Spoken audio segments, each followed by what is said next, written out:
My parents funded my sister's $50,000 Monaco engagement with my money after years of ignoring me, so I cut them off and watched their perfect life collapse. My name is Lauren, and I've always been the invisible one in my family. Like that kid in the background of every photo who's holding the snacks or cleaning up the mess while everyone else is celebrating. Yeah, that was me. Honestly, it all started when my little sister Amber was born. I was 5 when she came into the picture. Before that, I thought life was fine. I was just a kid, drawing on walls, watching cartoons, and getting all the hugs and bedtime stories. Then Amber showed up, and suddenly it was like someone turned off the spotlight on me. Everything became about her. At first, I thought, okay, babies are cute. They need a lot of attention, right?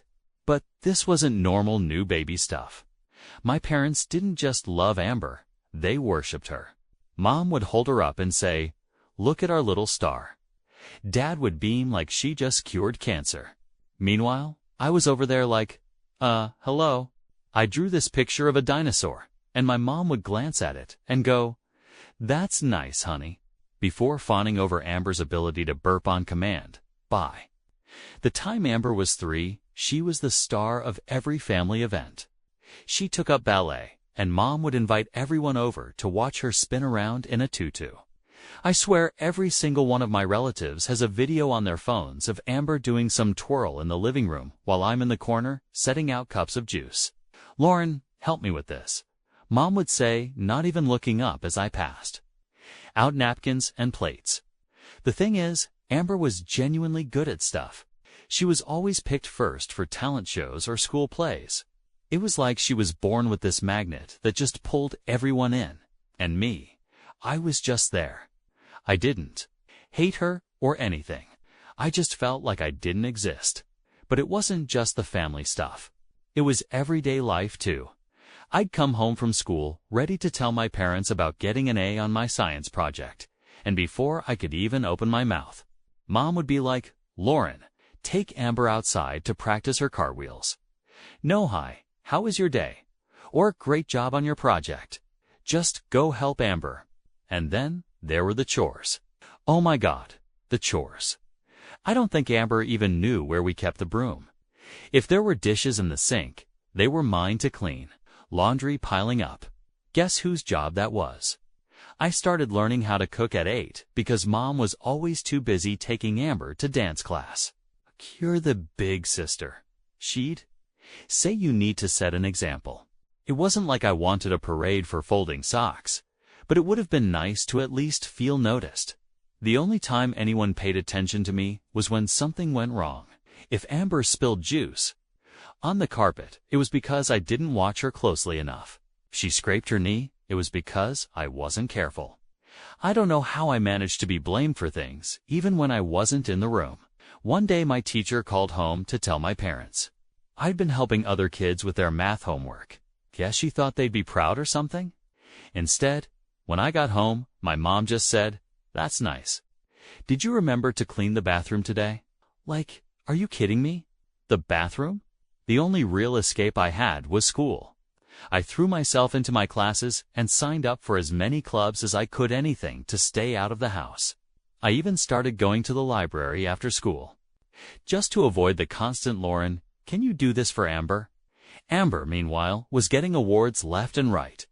She had this shelf in the living room just for her trophies and medals, dance competitions, talent shows, even some random art contests she entered once. If she so much as sneezed, Mom and Dad were clapping, and if I said anything about it, I was being negative or not supportive. One Christmas, I remember asking for a set of colored pencils because I loved drawing. When I unwrapped my gift, it was a pack of basic pencils, the kind you'd find in a classroom supply box. Amber, on the other hand, got a brand new ballet bar and a custom leotard with her name embroidered on it. I don't even think she said thank you. The worst part was Amber wasn't even mean about it. She wasn't a bully or anything. She just existed, and everyone else acted like that was enough. She didn't have to try. She didn't have to work. Everything was handed to her because she was Amber. I remember one time when I was about 12. I asked my mom why Amber never had to do chores. Mom just shrugged and said, "She's so busy with her activities." You're good at keeping things in order, Lauren. That was it. No discussion, no consideration that maybe I was tired too by the time I was 13. I had pretty much accepted my role as the family sidekick. I wasn't the star, not even close. Amber was the sun, and I was like a distant planet just orbiting around her. It wasn't fair, but what could I do? Then one day an opportunity came up at school. Our history teacher announced a weekend trip to the state capital. It was a big deal where we'd visit museums, the old courthouse, and even meet some local officials. They only picked a handful of kids, and somehow I made the cut. I was so excited, I thought I might explode when I got home. I handed Mom the permission slip and started rambling about how amazing the trip was going to be. She barely looked up from her tablet. "That's nice," she said. "Nice," I exclaimed, practically bouncing. "Mom, this is huge.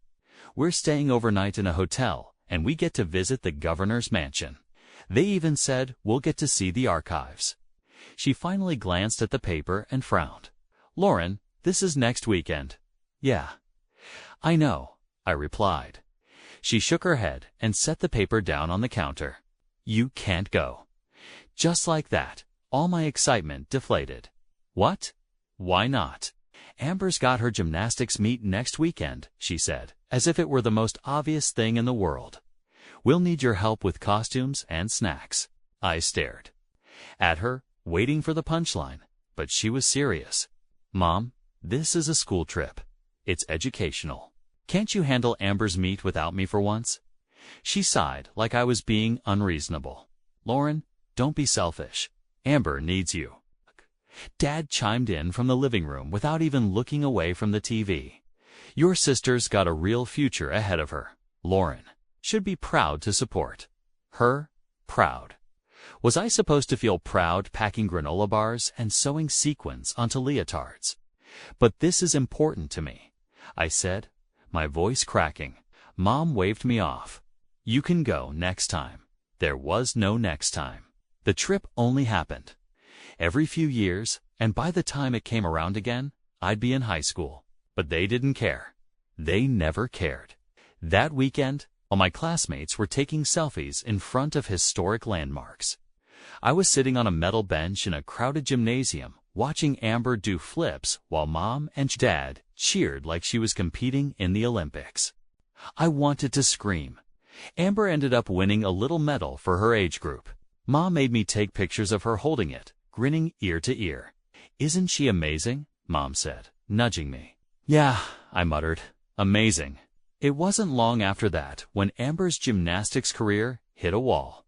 She was practicing some complicated routine during class and fell off the beam. The crack her wrist made when she hit the floor still makes me cringe. Mom rushed her to the ER, and they came home with Amber's arm in a cast and a long list of instructions from the doctor. The fracture wasn't the worst part, though. The doctor said Amber might never fully regain her flexibility. Gymnastics was off the table, at least competitively. You'd think that would have been enough of a blow.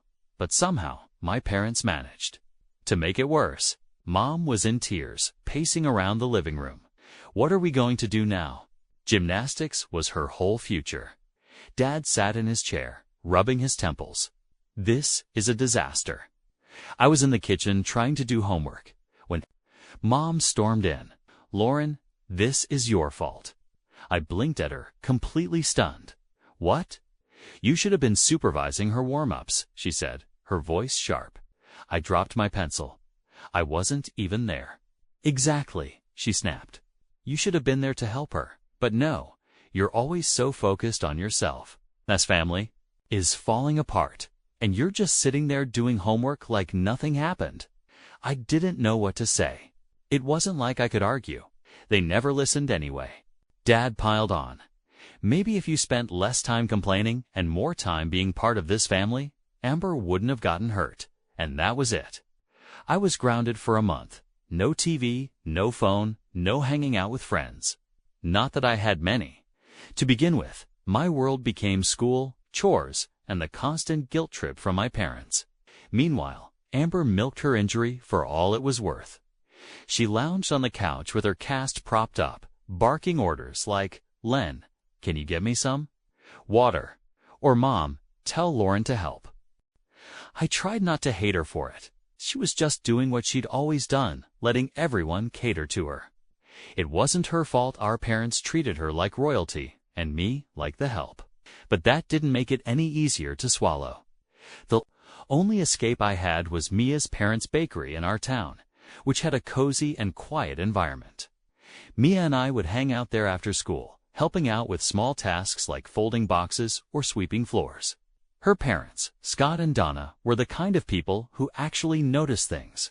If I looked tired, Donna would ask if I'd eaten. If I did something well, Scott would give me a nod and say, "Good work, kid."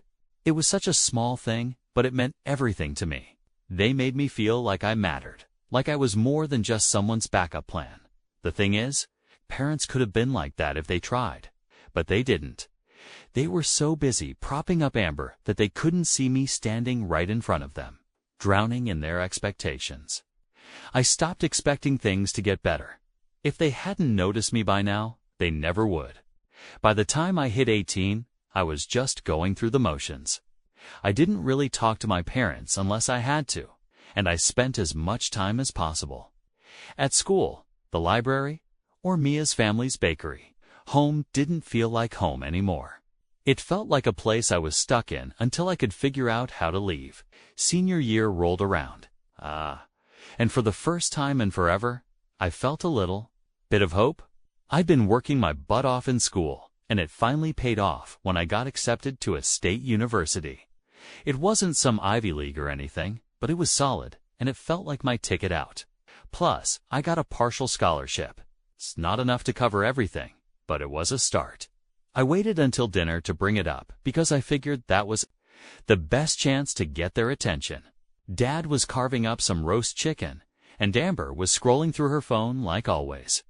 I slid the acceptance letter across the table. "I got in," I said, trying to keep my voice steady. Mom glanced at it, then looked back at her plate. "That's nice, Lauren. Nice." I had worked for years to make this happen, and all I got was nice. I pushed forward anyway. It's not too expensive. I've already got a scholarship that covers part of the tuition. I just need a little help with the rest. Mom sighed the way she always did when I asked for anything. "We're not taking out loans, Lauren." "I'm not asking for loans," I said quickly. "I just need some help up front. I'll pay it all back. I'll even sign something if you want." Dad finally looked up. "College isn't for everyone, Lauren. So people are better off getting jobs right away." Amber snickered, barely, looking up from her phone. "Yeah, maybe you should have thought of that before wasting all that time on homework." I clenched my fists under the table. This isn't a waste of time. I've already done the math. I'll graduate, get a job, and pay you back. I just need a little help to get started. Mom shook her head. "We don't have the money, Lauren. You need to be realistic. Maybe there's a job at the mall or something. Plenty of people do." "Fine, without college." I stared at my untouched plate, fighting back tears. They had the money. I knew they did. Amber's gymnastics lessons weren't cheap, and neither were the endless art supplies and piano lessons they bought her after she quit gymnastics. But when it came to me, there was nothing. After dinner, I went to the bakery, hoping Mia would be there. I needed someone to vent to before I exploded. She was wiping down the counter when I walked in, and the second she saw my face, she knew something was wrong. "What happened?" she asked, putting down the rag. I slumped onto a stool and told her everything: how I got into college, how I just needed a little help, and how my parents basically told me to get lost. "I did everything right," I said, my voice cracking. "Straight A's, all the extracurriculars, and they don't even care." Mia didn't say anything right, a way which was unusual for her. Usually, she had something sarcastic or funny to say to cheer me up, but this time she just nodded. "Hang on," she said, disappearing into the back room. A few minutes later, she came back with her parents. They had always been kind to me, but I wasn't expecting what came next. "Lauren," Donna said, sitting down across from me. "Mia told us what's going on. We want to help." I started shaking my head. "No, I can't ask you to do that." "You're not asking," Scott interrupted. "We're here to offer. You've been part of this bakery for years, and we've seen how hard you work. You deserve this chance," Donna said. I nodded. "We'll cover your tuition. You'll work here part-time after classes, and you can pay us back when you're able. No interest, no rush." I couldn't believe what I was hearing. These people weren't even related to me, and they were willing to do more for me than my own parents ever had. Tears started streaming down my face, and for the first time in a long while, they weren't from anger or frustration. They were from relief. That night, I went home and packed my things. I didn't make a big announcement or anything. I just quietly filled a couple of bags with clothes and essentials. The acceptance letter went on top, a reminder that I was finally getting out. When I left the next morning, my parents barely noticed. Mom was busy making breakfast for Amber, and Dad was already halfway out the door for work. Amber didn't even look up from her phone. College felt like stepping into a whole new world. It wasn't perfect. I had to juggle classes, part-time, work at the bakery, and the general stress of being broke most of the time. But it was mine. For the first time in my life, I wasn't cleaning up after anyone else or getting blamed for things I didn't do. I could finally focus on me. My dorm was nothing fancy. It was small, the mattress was lumpy, and my roommate Steph had a habit of blasting country music at random hours. But we got along well enough. She was a freshman like me, and we bonded over late-night study sessions and cheap takeout. We weren't exactly best friends, but it was nice having someone to talk to who didn't see me as Amber's sister. Classes were no joke. I had always been a good student, but college was on another level. I was majoring in business administration, which sounded kind of boring at first, but the more I got into it, the more it clicked. A lot of what we learned about budgeting, organization, and problem-solving reminded me of what I had been doing at the bakery. Only now, I was learning how to take it to the next level. Speaking of the bakery, it was still a big part of my life.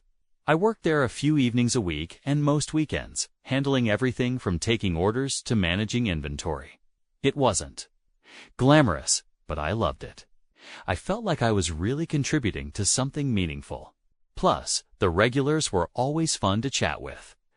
There was Mr. Peters, who came in every Saturday for a black coffee and a cinnamon roll, and the group of college kids who swore by our blueberry muffins. One day, Scott called me into the back office. My first thought was, oh God, what did I mess up? But instead of getting in trouble, he handed me a clipboard and said, "You've been doing a great job, Lauren. We're thinking of expanding our catering business, and we want you to manage it." I stared at him, completely stunned. "Me? Manage it?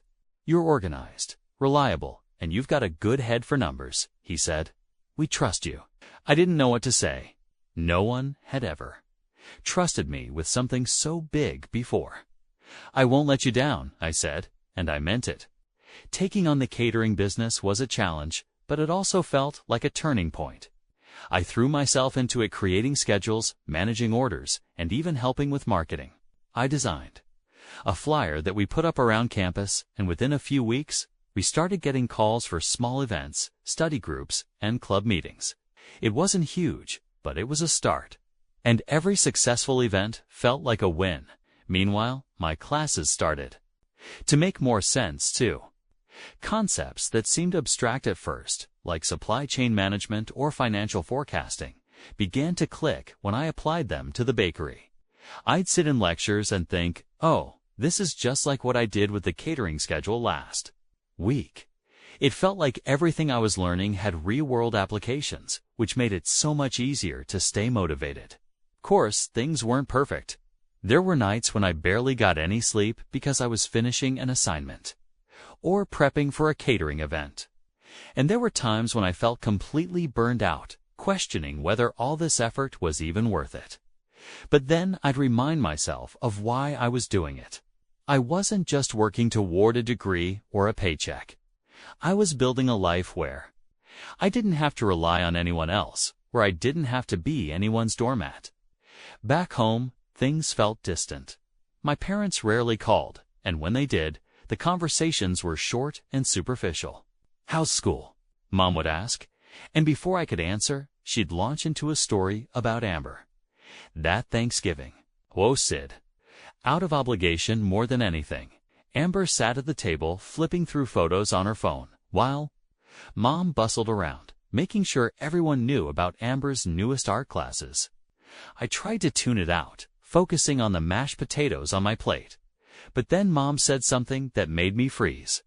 "We've been saving for years to make sure Amber can go to the college of her choice."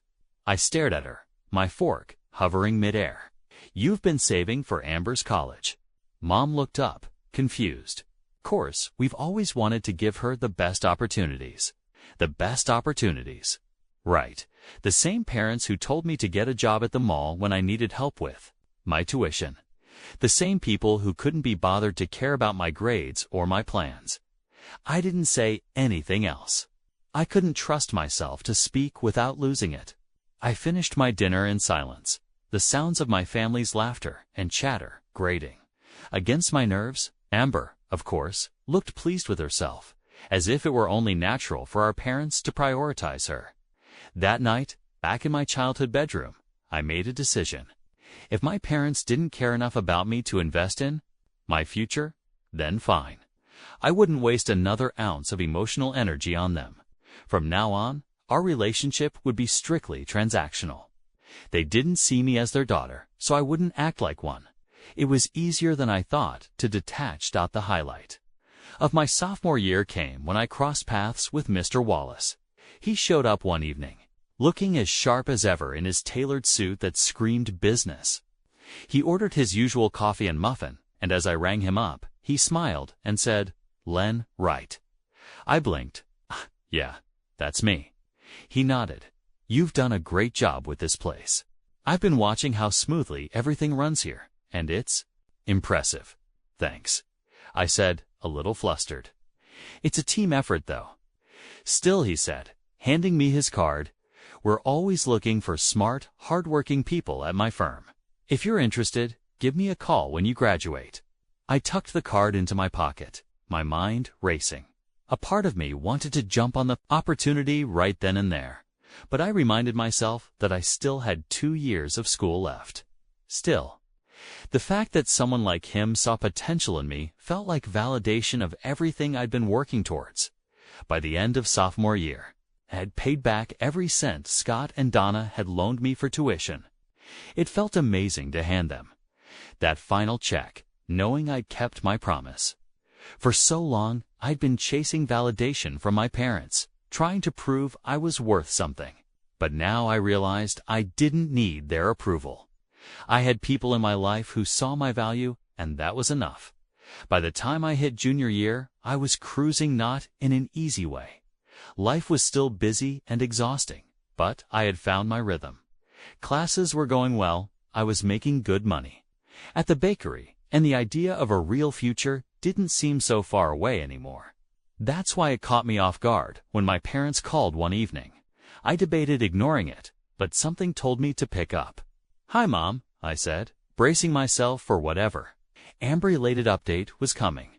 "Oh, Lauren," she said, her voice shaky like she'd been crying. "We need to talk." My stomach dropped. "What's going on?" "It's just," she sighed heavily. "Your dad made some bad investments, and things are tight right now. We're struggling too. Cover the bills." I blinked, unsure of what to say. My parents had never been the type to admit they were struggling. "I'm sorry to hear that," I said cautiously. "We were hoping you could help," she said quickly. "Just until we get back on our feet. You've always been so responsible, and we know you're doing well now." There it was. They didn't care how I was doing or what I'd been through to get to this point. They just wanted something from me. "What kind of help are you talking about?" I asked, trying to keep my voice neutral. "Maybe you could set up a credit card for us," she suggested. "Just something small to cover groceries and utilities. Nothing extravagant, of course." I sat there, staring at the stack of textbooks on my desk. The nerve of them asking me for money after everything they'd put me through. But at the same time, I thought about what it would mean to say no. It wasn't about Amber or their choices. Anymore, it was about me deciding whether or not I wanted to play this role in their lives. "All right," I said finally, "but it'll have limits. $1,500 a month, and that's it. Groceries, utilities, and essentials only." "Oh, thank you, sweetie," Mom gushed. "You don't know how much this means to us." The gratitude in her voice sounded genuine, but I didn't let myself get carried away. I got too comfortable, and I knew how this would go. Setting up the card wasn't hard. I linked it to my account, but made sure to monitor it closely. The first few months went surprisingly well. The charges were small: groceries, gas, and the occasional dinner at a mid-range restaurant. Nothing extravagant. For a moment, I thought maybe things would actually be different this time. Mom started calling more often, usually to give me updates about their expenses. "We're keeping it really modest," she'd say. "Just the basics." Sometimes the calls would veer off into her usual updates about Amber, but I didn't engage much. Our relationship had become strictly about transactions, and I was okay with that. Amber, of course, wasn't thrilled about my involvement. Why? Does Lauren have to know everything? I overheard her snap on one of Mom's calls. "Can't you just let me handle it? You don't even work." Mom shot back. It was one of the few times I felt a small sense of satisfaction listening to them argue. Months turned into a year, and I started to loosen my grip on the situation. The charges stayed consistent, and I barely noticed the money leaving my account. It wasn't like I was struggling. Plus, I still had Mr. Wallace's business card in my wallet, waiting for graduation day. I guess I let myself get too comfortable, though, because the first red flag showed up on a random Tuesday. I was reviewing the credit card statement, as I did every month, and noticed a charge for $600 at some boutique clothing store. I called Mom immediately. "What's this?" "Oh, that's just a little something for Amber," she said, like it was no big deal. She needed a new outfit for an event. I pinched the bridge of my nose. "Mom, this card is for necessities, not clothes." "She's meeting Ryan's parents this weekend," Mom argued. "She has to make a good impression." Ryan was Amber's new boyfriend, the latest in a long line of people my parents were enamored with. I hadn't met him, but based on Mom's endless gushing, he came from some wealthy family that owned luxury car dealerships. I just let it go. After graduation, landing the job at Mr. Wallace's firm felt like stepping into another world. Was corporate? Sure, but it wasn't stuffy. They respected my ideas, gave me projects that mattered, and paid me a salary I never dreamed I'd see. For the first time in my life, I wasn't scraping by. I could afford nice things. A reliable car, new clothes that didn't come from clearance racks, and even a sleek little apartment in the city. Word got back to my parents, of course. Mom called me not even a week after I started the job. Her tone was so sweet it almost made my teeth hurt. "Lauren, honey, we're just so proud of you. A big job at such a respectable company. We always knew you'd go far." "Unhung," I said skeptically. I'd learned to read between the lines by now. "We've just been thinking," she continued, her voice taking on that fake casual tone that always meant trouble. "Now that you're doing so well, maybe we could increase the card limit just a little. You know, for emergencies." "How much is a little?" I asked, already dreading the answer. "Well, $2,500 seems reasonable, don't you think? Groceries are getting more expensive, and Amber's art classes aren't cheap." There it was. It wasn't about groceries or utilities. It was about Amber. It was always about Amber. "No," I said flatly. Mom laughed nervously, like she thought I was joking. "Lauren, don't be so stingy. You're making plenty now. We're family." "Exactly," I said, "which is why I'm already giving you $1,500 a month. That's more than enough for necessities." She didn't argue outright, but I could hear the disappointment in her voice when she said, "All right, if that's how you feel." I thought that was the end of it, but the entitlement only grew. Suddenly, Every phone call was about how much I was thriving and how proud they were of me, always followed by some not-so-subtle hints about what else I could do for them. It never stopped. They saw my success as their success. My money was their money. Every little thing they wanted was framed as some kind of investment in Amber's future, and every time I shut it down. No, Mom. Sorry, Dad, that's not in the budget. I've already done more than enough. I could tell they hated hearing it, but I didn't care. I'd spent my entire life being their doormat, and I wasn't going back. By the time the betrayal hit, I should have seen it coming. I mean, how many chances can you give people before they show you who they really are? But even after every ridiculous request, every guilt trip, I didn't expect it to be this bad. It started with a photo. I was at work flipping through reports when my phone buzzed with a notification. It was Amber's Instagram. Normally, I ignored her post. She was always flaunting expensive outfits and bragging about her latest achievements. But this time, her post really caught my eye. It was so over the top, even for her. The caption read, "Engaged. Blessed, too. Celebrate with family in Monaco. So grateful #family first." The photo was worse. Amber stood on the deck of a luxury yacht, wrapped around some guy I assumed was Ryan. My parents were there too, grinning like they had just won the lottery. Top it off, there were two other people I didn't recognize, probably Ryan's parents. The backdrop was pure Monaco. Bright blue waters, sleek yachts, and a skyline that looked like it belonged in a movie. My stomach sank as I scrolled through the post. It didn't take long to piece it together. They were on a week-long trip to Monaco, celebrating Amber and Ryan's engagement. My parents, Amber, Ryan, and his family, were living it up in one of the most expensive places on earth. And the best part, they'd done it all with my money. A quick check of my banking app confirmed. My suspicion? First-class flights for 6 people, 18,000 euros.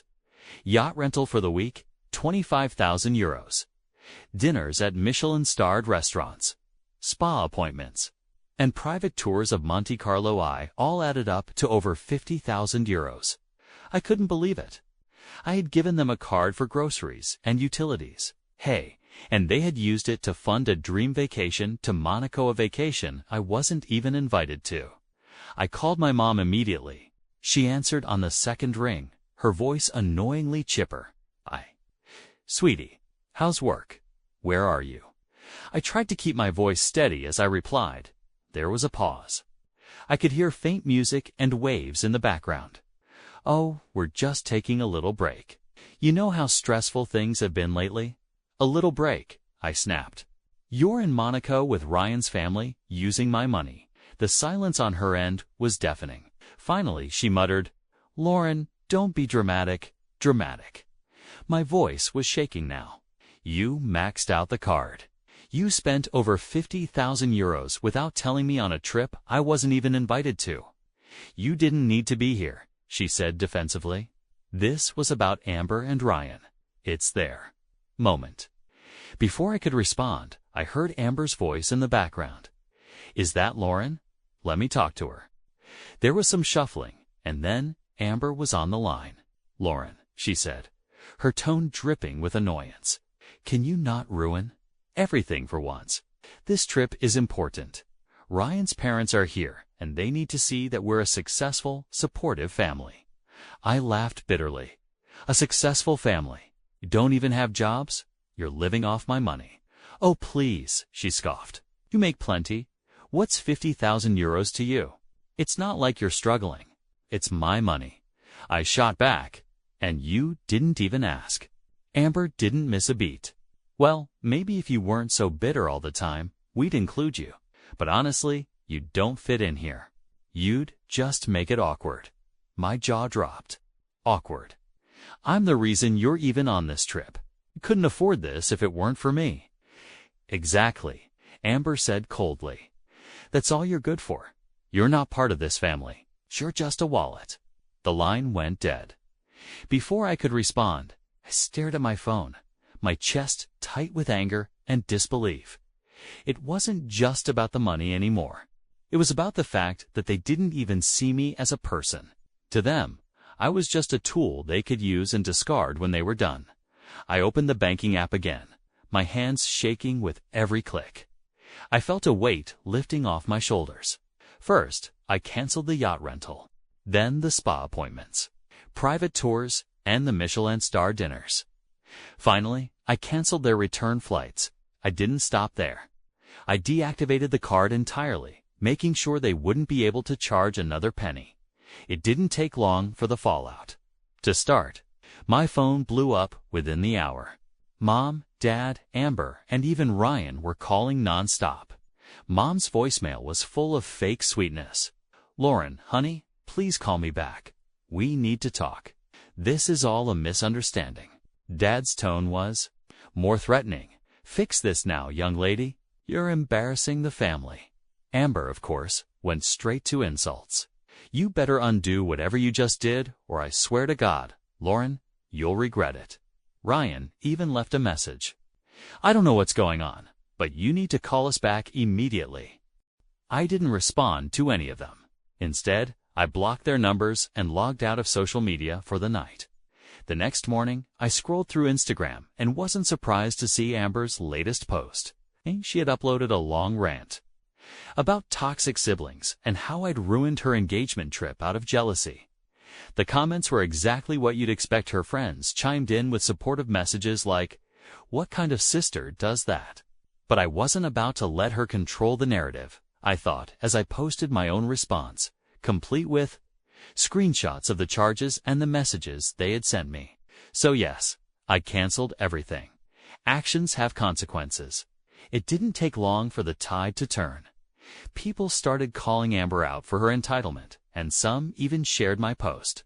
By the end of the day, her comment section was flooded with strangers telling her to grow up. Through mutual friends, I found out what happened next.